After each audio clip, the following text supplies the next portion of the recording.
Yeah, you almost had it.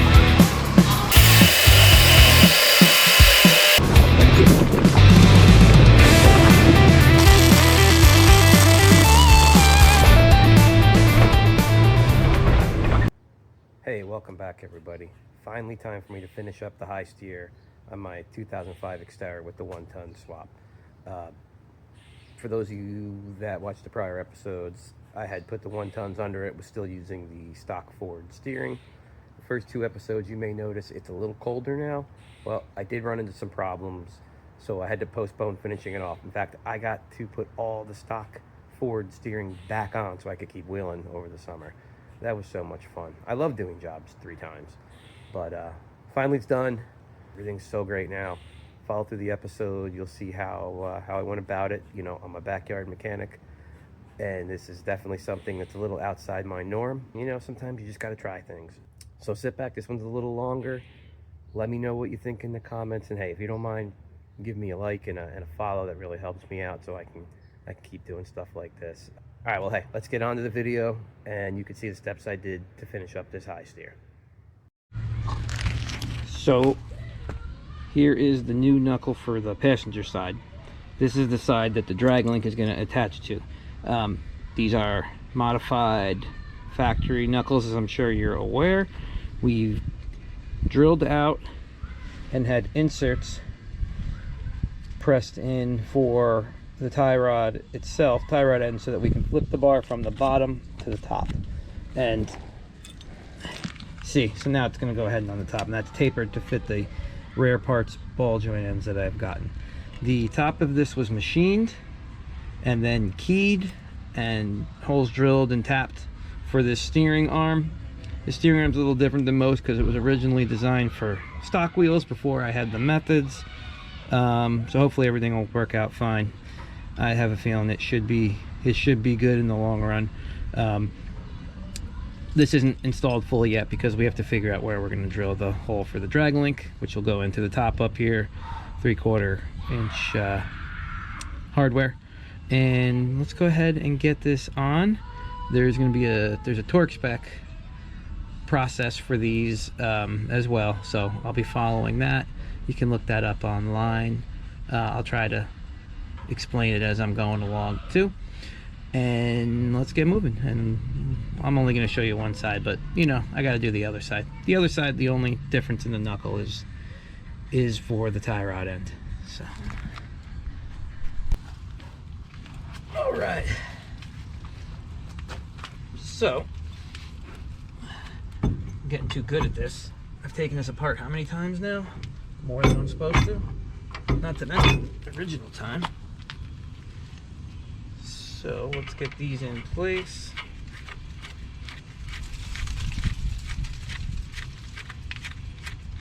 That'll hold it up. There we go. And then this is the lower ball joint. I replaced the ball joints, of course. I know everyone's going to tell me I should have went with the ball joint deletes, at least up top. And you know what? Maybe you're right. But I didn't want to do that. So I've done well with the just good quality Spicer ball joints like the factory. I think with 37s I'm probably fine. I think those ball joint deletes really come in handy when you're running 42s and you're bouncing. I'm trying not to. We'll see. I'll tell you what, the Spicer uppers, which is usually what breaks, that I had on for the past few years and went through a lot of torture, were still tight. So not saying they won't break, but I've had good experience so far. So let's go ahead and start getting these tightened down. So first we're just going to get them snugged up. The lower is a 33mm. So if you were like, God, I hope I get to buy some new tools, you do, because who's got a 33mm lying around? All right, just snug them because we're going to torque them.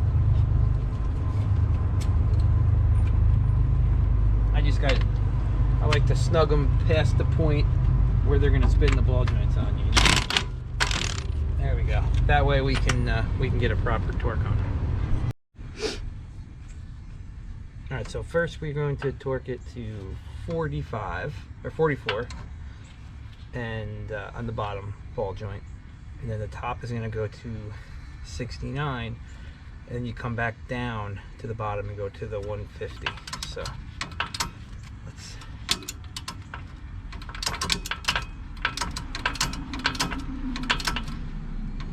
there we go. Got it. All right, so now let's get the top to 69.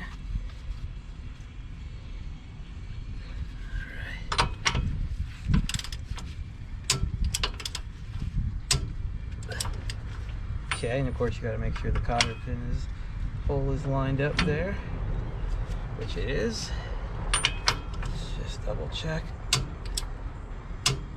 Okay, so now we're going to go back down to the bottom, and we've got to get that to what is it, the 150. So this might be a little tougher.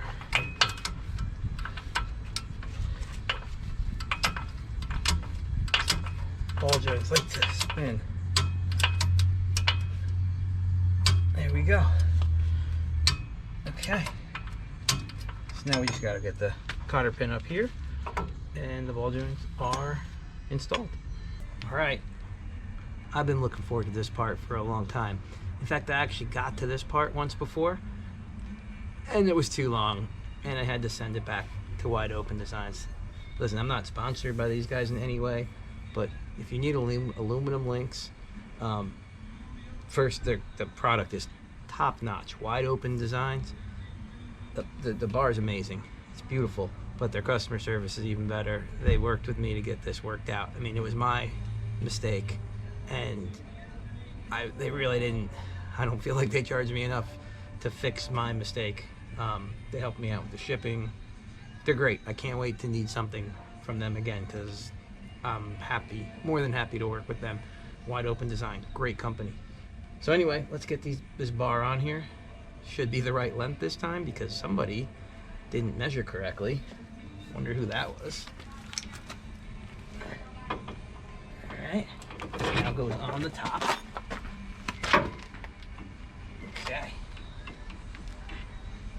Of course, I got the, what you call it on me. Anti-seize. There we go. Look at that. It's so far up and high, and I really hope everything works. Because if it doesn't, I don't know what we're gonna do.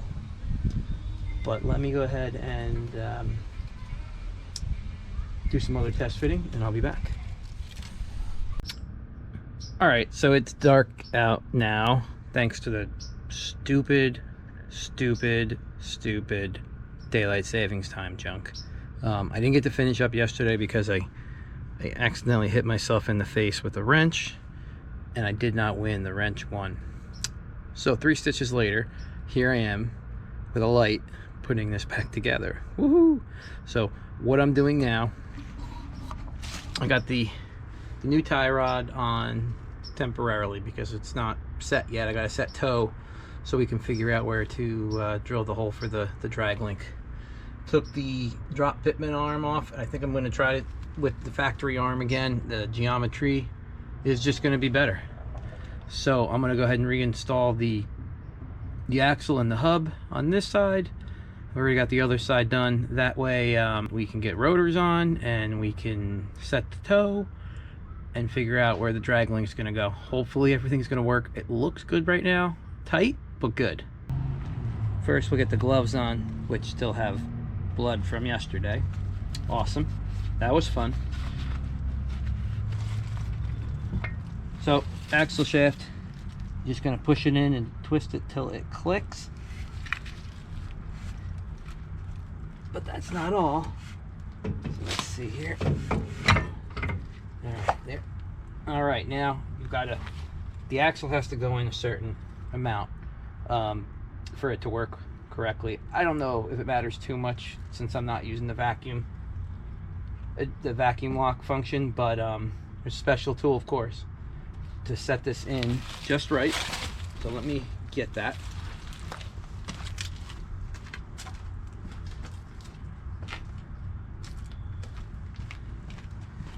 It's cool though.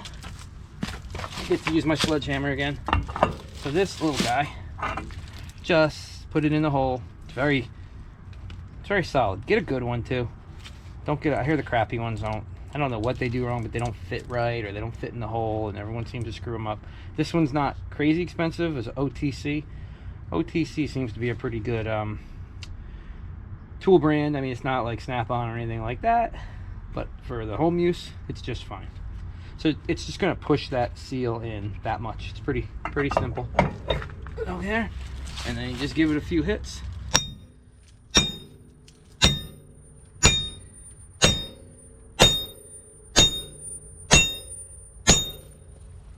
You can kind of hear it when it's in, but then I just check it.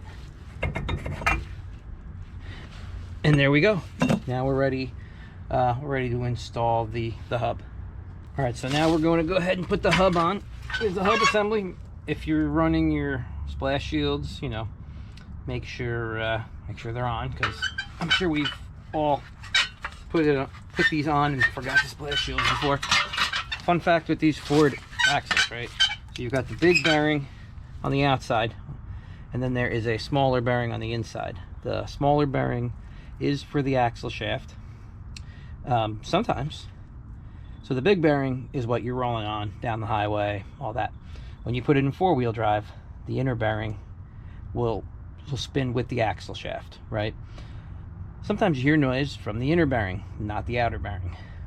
Ford doesn't say it's serviceable, but there's a big C-clip and a bearing, sealed bearing with a part number on it, and I've replaced these, so you can go down and get a good bearing for 30 bucks, put it in, versus buying a whole hub assembly for $250, $300, whatever it is. So anyway, it's pretty simple. This is just gonna go on here. You know, axles have to go in first, otherwise it won't fit. Make sure you put it on right so that the opening is for the brake here. There's also ABS sensor will go up here. If you're like me and you're using it, you're gonna have to fish it through. But let's get this installed first. So here we go. We've got that in. Now we just need to torque it down. Torque spec is 133, so try to be in that neighborhood. You're gonna need to turn it one way. There we go. To get the bolts on, I like to snug them up before I torque them. I'm sure I'm not the only person who does that, because who doesn't like snuggles and warm baths? All right, sorry, too much Olaf. So thankfully there's room when you have it twisted to get the impact in there. Right, I just bring it in until it's in all the way. You might need to come back to that first one because everything gets, you know, kind of crooked. There it is. You can kind of watch it.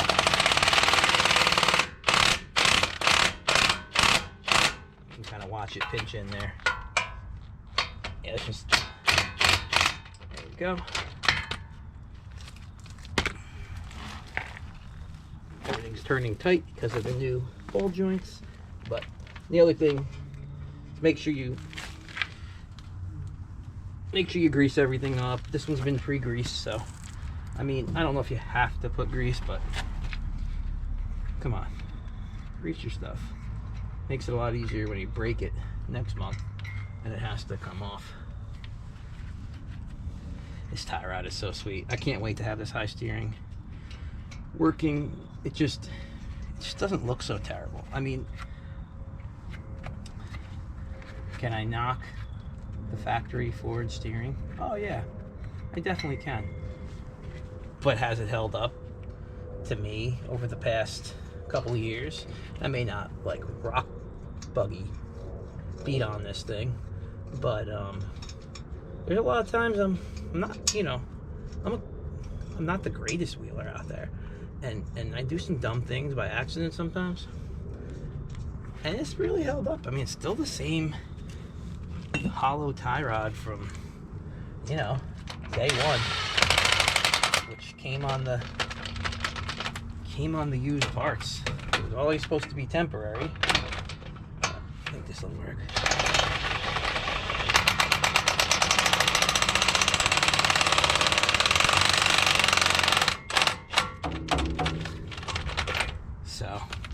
So you know, can't really knock it. See, I'm watching the hub pulling all the way. This one's got a little paint on it, so I'm sure I had to pull through that a little bit. And torque them. It says 133. I mean, I'm sure if you go a little more, it's not going to be the end of the world. I always go the torque and then a little, you know, just for Sunday dinner. There we go.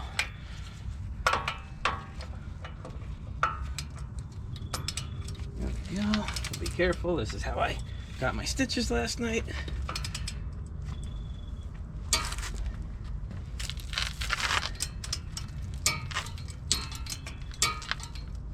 There we go. 133 and a little, and then we'll just spin it again and get the back two. I'm gonna be tired tonight. So funny, it's pitch black out right now. And you'd think I'm working on this truck at midnight. It's 5:20 Eastern time, I guess. So stupid. I know, there's probably good reasons for it, but man, do I hate daylight savings time.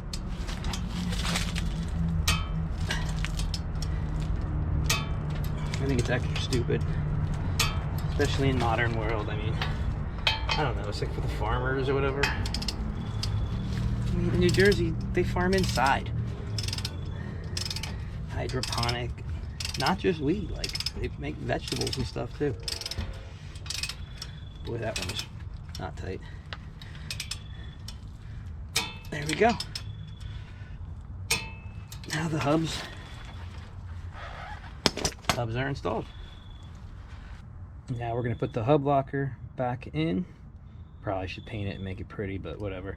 So in the area of things not to forget, because the worst is when you put it back together and you still find this C-clip on the ground. This needs to go on the edge of the stub shaft. It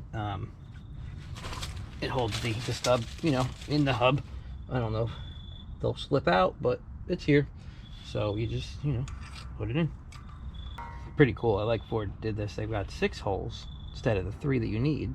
So if you strip one out, you got some extras. Pretty sure that's why they did it, because they knew that idiots like us would be sticking these axles under the wrong truck 20 years later. These are like a little Torx bit. Another fun, good tip. This Torx bit is a T25. Keep this in the toolbox that you keep in the truck, because if you break an axle on the trail and you don't have one of these, you are not going to fix your truck. So I'm going to finish up the other side, and I'm going to get the brakes on and probably go in soon because it's getting really dark. But once I have the brakes on, I can set the tow, and then we can go ahead and figure out the length of the drag link and where we're going to drill the hole in the upper arm on the new knuckle on the other side. So before we can do the drag link, we need to set the toe. Setting toe on a straight axle can be pretty simple because it's not going to change, you know, with weight on the vehicle. Basically the way it's going to be. So you can buy some nice tools to set up the alignment, or you can, as I do, just use some angle iron. What I do is I just made some marks that were the same distance from the center of the rotor on both sides, and try to use 2 of the same tape measures if you can. And now we can simply twist the tie rod until we get what we want. We don't want it to be exactly the same front and rear. we want to have a little bit of towing, because basically when you're driving, it's naturally going to push out a little bit. So there's probably better reasons than that, but that's all I need to know. So nice new stuff. All we got to do is turn it, and as we turn it, you're going to either bring the front in, which would be toe in, or bring the front out, which would be toe out. So let's just see where we're at right now. So we're a little below 73 in the back, and a little below 71 in the, right at 71 in the front. Oh, the other thing is, you know, try to set them up. I make them level with the sliders, and most importantly with each other. And you want the wheels to be pointing straight. That's going to take you a little bit, I'm sure, to figure out. But let's go ahead and adjust this a little bit. So let's see if I can do this by hand.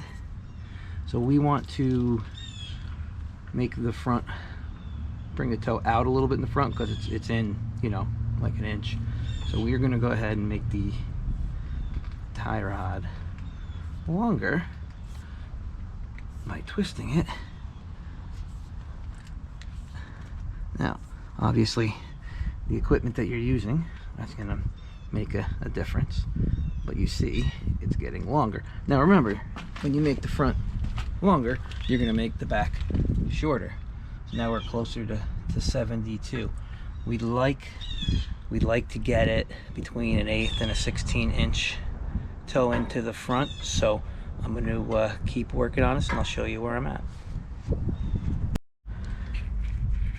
So you'll see in the front, we're at right about 71 3/4.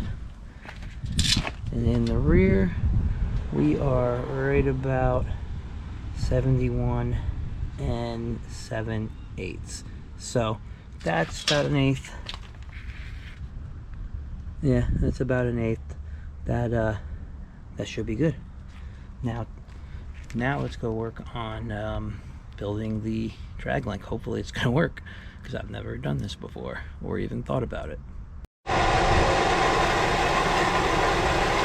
Now I'm making a practice one out of PVC, because first, that's what someone who knows what they're doing told me to do. Thanks, Josh.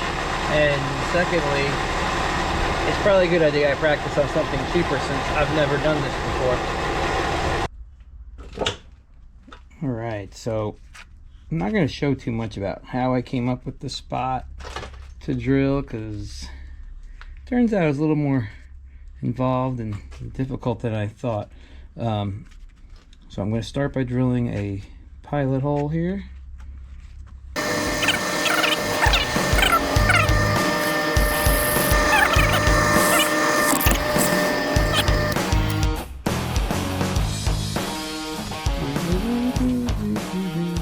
Step bit time.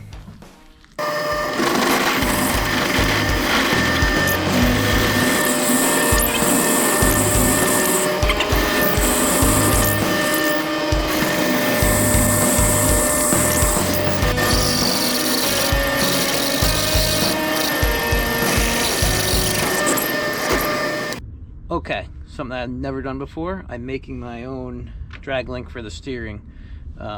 Wish me luck, and maybe don't drive behind me for the first few months. While I've not done this, I do have friends who have, and who are pretty much experts at it. One thing that was pretty much told to do is use PVC for practice, which is smart, because I do need to put a bend in this. Unfortunately, it will hit that oil filter housing, so I'm gonna have to put a bend in it. And I'll tell you what, I've been practicing with this one.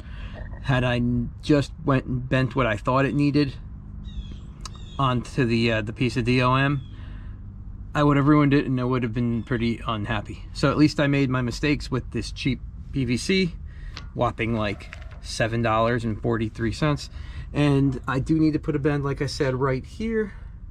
Otherwise, it's gonna, a straight bar, I had it flexed out, but I didn't have it up all the way. I think I will hit it. It comes real close, especially once you put the DOM, which is a little bit thicker than the PVC, obviously. So I think I'm ready to start bending the real piece. So let's get to it. So I don't need to put a big bend in the in the DOM here. But as you can see, it's thick as could be. I actually only put like 6 degrees in the PVC pipe that I was using for practice, and it seems like it was too much. So it's really not a big bend. Thankfully, my buddy had this big old Bertha in his garage collecting dust that I can use. The Harbor Freight has like 12 ton and a 16 ton. I don't know what the size of this one is. It looks bigger than what Harbor Freight had, but I could be wrong. I mean, it's a no-namer, but hey, it's gonna work for me, and I didn't have to drop $200 on this stupid tool. Woohoo! So let's get it loaded up and see what we can do about a little bend.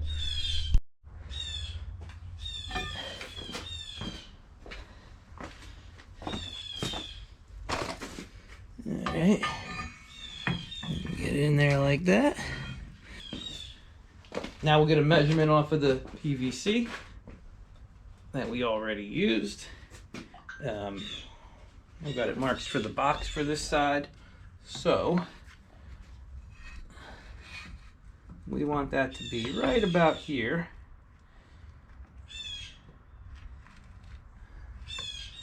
Just to be more precise.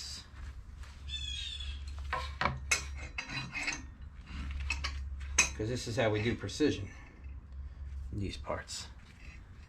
Let's go a little more. Now we're gonna have to watch it too, because I'm not quite sure how it's gonna bend it.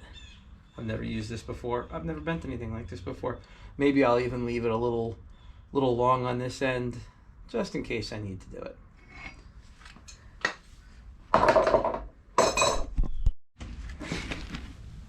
Alright, we'll get nice and snug and make sure we got it where we want it. We should probably tighten that so it actually works first though. Alright. Like I said, we'll get it snug up there, make sure we got the bend where we want it, see where we're at. Nice and snug. Okay, take the PVC that we've got here that we're gonna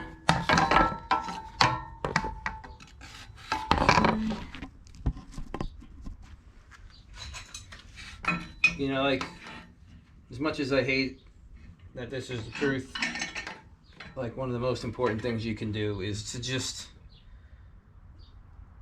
you know, measure more times than you need. Like, I think I want to go in a little bit here. Because you really, you know, you're going to have trouble if you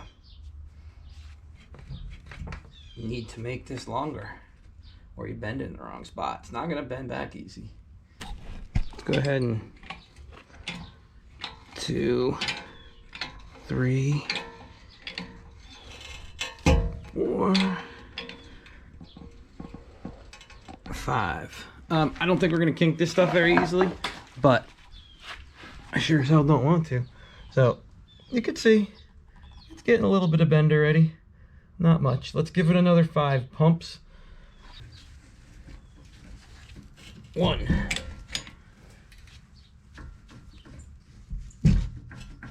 2. Oh wow. I also expect this will probably spring back some when we let it go. I'm gonna give it 1 more and then we're gonna go try it on the truck.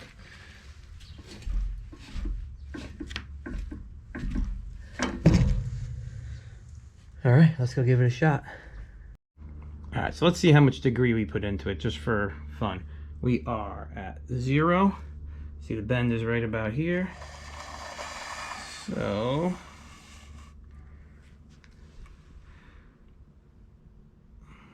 wow, thought it was more than that. All right, so we've only got about 2.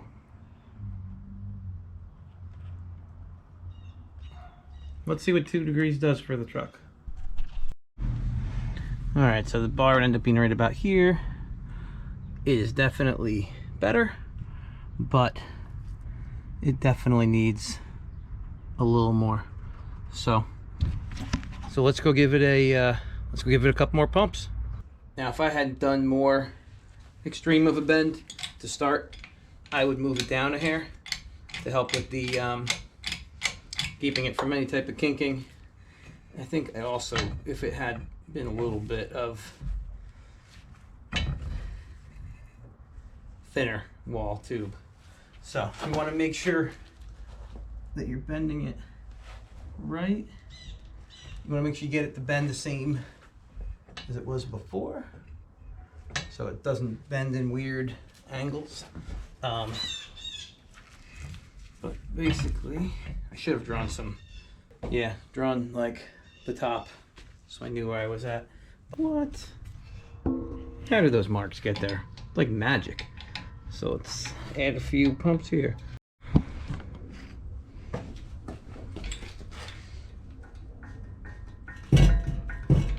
One more for good luck, sir. I don't think that's what the saying is.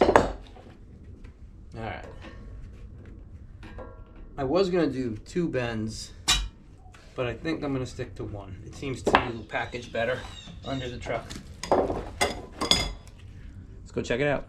Alright, so I've got a pretty good bend in it here. I think it actually looks pretty good too. The GoPro doesn't really tell you how good it is, but if you look, I figure I gotta cut the end of this off, but it's gonna go to about here. We've got some clearance, and it almost hits the frame before it hits the, or when it hits the oil filter housing, so it'd have to be up pretty high. Worst case, we got a little bit more room anyway. Worst case, I can always bend it a little bit more and take it off. I think I'm gonna go ahead and start welding this guy up. We're gonna have steering soon. All right, after measuring no less than 13, maybe 17 times, decided where I want to cut the drag link. I don't want to mess this up because, well, first of all, it's not a cheap piece of metal, and second of all, I only have the one piece. So I decided to cut it here after checking it against the PVC that I had practice, and also just kind of putting it in there and seeing where I should cut it off. So I've got it held up over here by said PVC. You can see the bend in it. It's really not a lot of bend, but it's making a lot of difference. So that's pretty cool. So let's go ahead and cut it.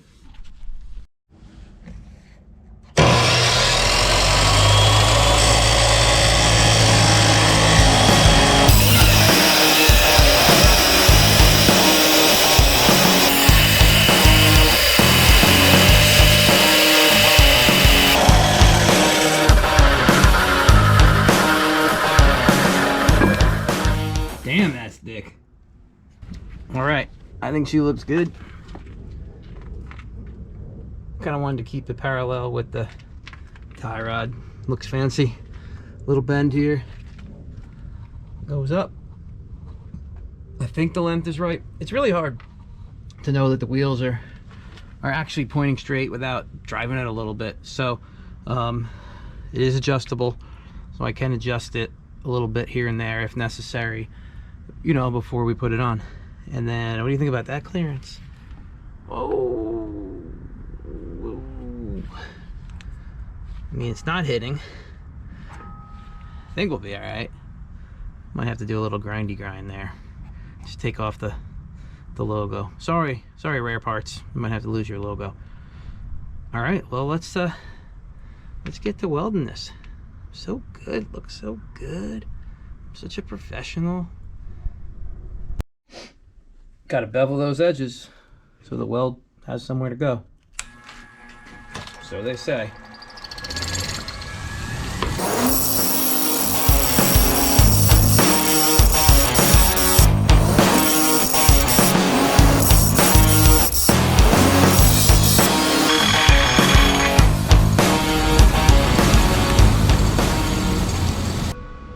Alright, first we're going to take care of these plug welds.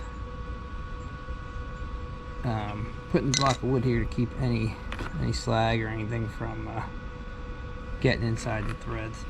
I know there's different ways to do this. Some people plug them. This seems to be a pretty popular way. So let's see.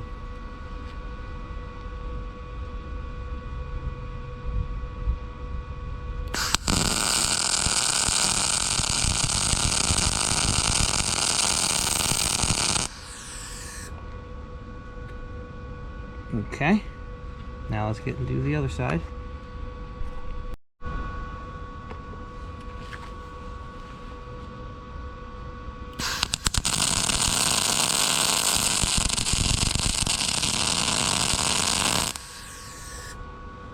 Okay, I think that looks good. I mean, first time I've ever really done that. All right, here we go. Now, one shot here. See how it goes.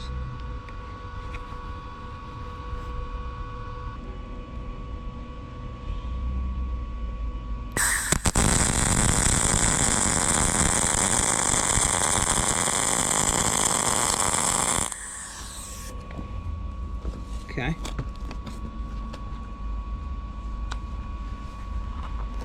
That wasn't great, but I'm getting it. Gotta move over a little bit.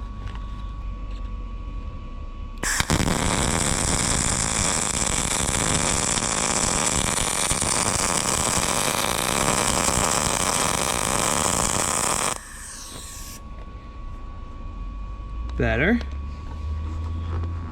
Unfortunately, this is the side people are gonna see better.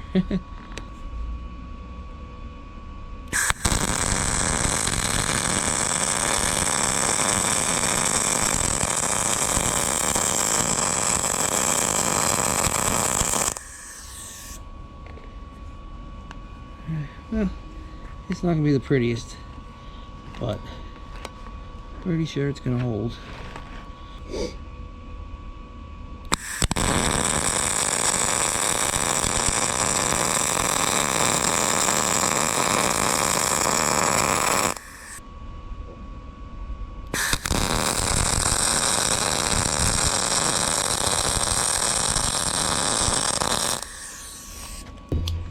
Okay, she could be a lot prettier, but I don't think that's coming loose. Please critique me. I'm learning, and I would love positive,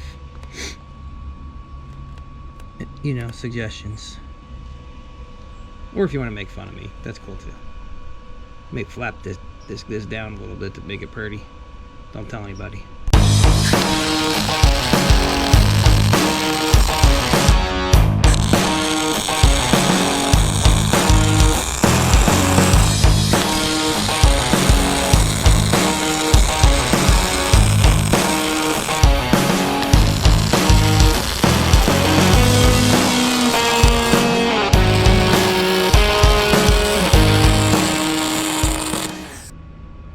Okay, that one looks better than the first one, but I guess that's what learning's all about. Okay, well, let's let it cool down, and then we'll see if the threads need to be cut at all. Alright, so here's the finished product. Everything works good, threads in. I know the welds aren't the best, but they're not the worst. I'm not cleaning them up because it's what I did, and I'm not really exactly not proud of them. So, hope I don't get flagged for putting my shaft on here. But yeah, everything came out pretty good. I'm gonna go ahead and paint it now with a little bit of black paint I got laying around, and then let it dry overnight. Tomorrow we'll put it in, and I'll drive this stupid thing for the first time in like forever. Can't wait. So let's paint it.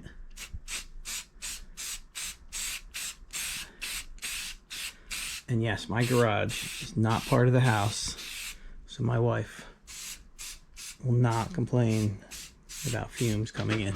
I hope.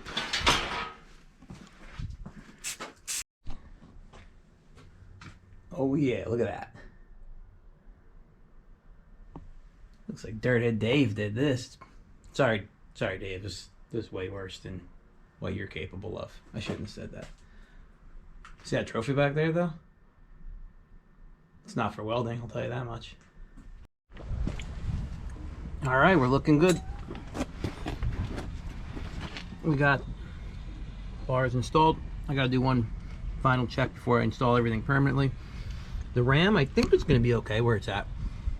I was afraid I was gonna have to relocate it because of its being, an area where I can hit it with rocks, but I think we'll be okay as long as I can keep it mounted like this.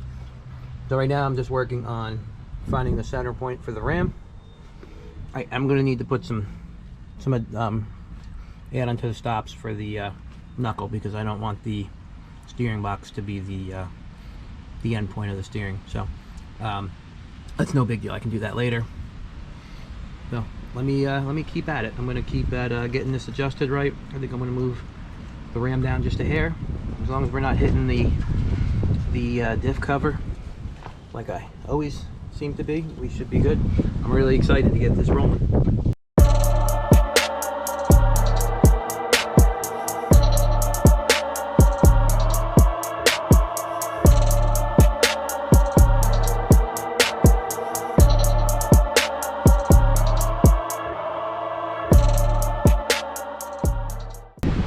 Look at that. It looks so good. It almost looks like I know what I'm doing. I got the this got to get centered, and then I tightened up all of the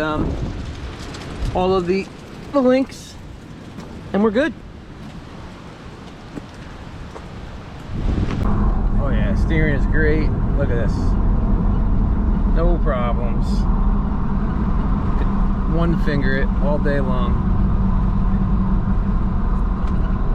No finger it. All right, that wraps up the high steer. I mean, it goes to show you, you don't have to be an expert to figure some of this stuff out. Research and just Googling and YouTube helps out. I'm pretty proud of myself. This is a big deal for me to be able to accomplish something like this. This is something I never thought I would do. This is something I thought was above my skill set. But, you know, you try things, and what's the worst case? Screw it up and then you got to pay someone anyway. So let's give it one last look. So get out there, build stuff, man. Just build. All right, well, thanks for watching. We'll catch you on the next one.